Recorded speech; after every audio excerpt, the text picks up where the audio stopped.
Many cities all across the country debating whether or not to defund their police departments. Fox 5 legal analyst Wendy Patrick joining us now to explain all this. Wendy, good morning.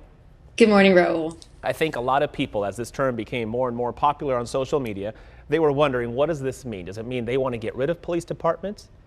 Or do they mean maybe allocate the money differently? Explain what defund the police really means. What is that message?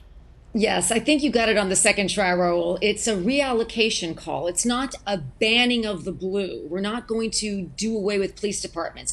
We're not going to have you notice a burglar breaking into your house in the middle of the night and there's no more 911. That will never happen. We are a nation of law and order, not anarchy. People recognize that, but that doesn't mean they're not frustrated by some of the actions that have really just caused all of us to suffer the same heartbreak. So when you look at defunding, what most cities and jurisdictions are talking about is reallocating that money and really examining, what are you using that money for? Where does the money come from? Is it federal? Is it state? Is it local? Are you having police officers do the jobs that mental health professionals would be better at to do? Or are you having them do things that have to do with housing or the economy, where again, there might be better professions that are better suited to those jobs? So that's what it really means, Raul. It doesn't mean we're all of a sudden going to be a nation without a police force. The protesters are just upset over the fact that the treatment that is happening around this country, they want to see different. The difficult part here is you mentioned that the police officers are doing essentially 3 or 4 different jobs.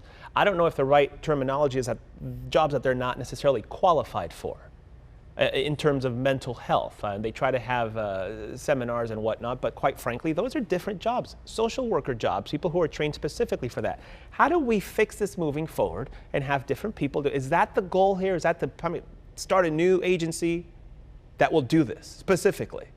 Well, in many jurisdictions, that's what they're asking for, Raul. They're talking about, let's talk about Minneapolis. They want to dismantle and what does that the police mean? department. Okay, so what does dismantle mean? Disbanding mean versus? Well, it doesn't necessarily mean they're not going to have a police force, a police department, law enforcement that keeps the citizens safe.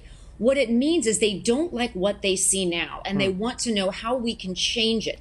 But the problem is, what exactly would that look like? Now, we have some broad considerations that all across the country people are talking about. They want to see more of the money go towards social programs, go towards education, jobs, the kinds of things, mental health, that maybe would prevent crime to begin with. So they want to see, where's that money going to, and is it possible that it might be better spent elsewhere? They're not, I suppose there is a fringe that would say, let's not have any law enforcement in the nation, but by and large, that is not what this rallying cry is about. It is about looking to see, can we use that money and these resources more wisely so we help marginalized communities, we help mental health, we help kids get jobs and stay out of trouble, so there'll be less crime to fight. And do we have a force that then represents more of the community they police? I got to tell you, Raul, if you look at the things that are going on all across the nation, sure, we get a lot of news coverage of some of the protests, but what they're missing and what you see a lot of on Twitter is police officers cooking hot dogs at community barbecues, bringing ice cream cones to children, being a part of the communities they vow to protect and to serve. And we want more of that. I think everybody in America can agree with that, and especially those that are funding these movements. That's a very good point. But for every 1,000 acts like you just mentioned, all it takes is one of the ugly ones we just saw to ruin it, essentially.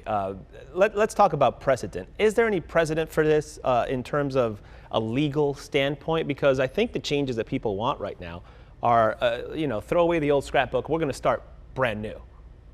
Yes, there have been many cities that have done exactly that have disbanded their current police departments to replace them with new police departments. Now, that doesn't mean, a different style of policing in terms of badges and guns, but it does mean a new style of policing in terms of their community relationships, in terms of where they respond. In other words, you don't always need a person with a gun responding to every type of scenario. Maybe there are some things that happen in schools or mental facilities or other places that might be better dealt with by professionals in those areas. So yes, we've seen cities do this in the past, but never before have we heard the kind of rallying cry Right. we're hearing today, probably because it's a social media society where it's easy to do. Do you think so that some has a of big those cities role? are now being looked at for potential models moving forward? Yeah, do you think that has played a key role in this, the social media, the fact that we can connect so easily now? Because you mentioned how loud the chanting is for this change, for this, we need to make changes to the way we run things now. Do you think the communication around the world is making a big difference here?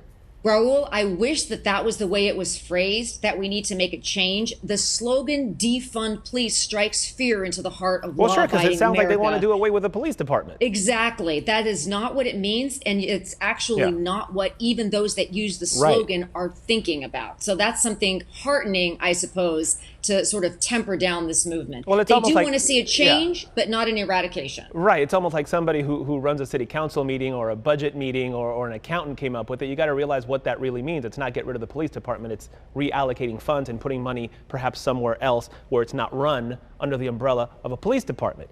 What happens next? Well, what happens next is each agency locally, remember this is a local issue, so all across the country, they're going to decide what does that look like for them. Does that mean they get rid of their officers and bring in new ones? I mean, does that mean that they pay them less? Remember, we want to attract talent. We want to attract good people, good law-abiding citizens that love the communities they serve to these jobs. We can't do that if we take away all the salary. So they have to look community to community what that's going to look like. And it's going to involve a lot of different types of models that hopefully will serve as good role models going forward that the rest of us can follow. We'll do this collectively and in cooperation with each other. Well said. Wendy Patrick, always a pleasure. Thank you for kind of educating us as always like you do every week. We appreciate it. Thanks, Raul. All right.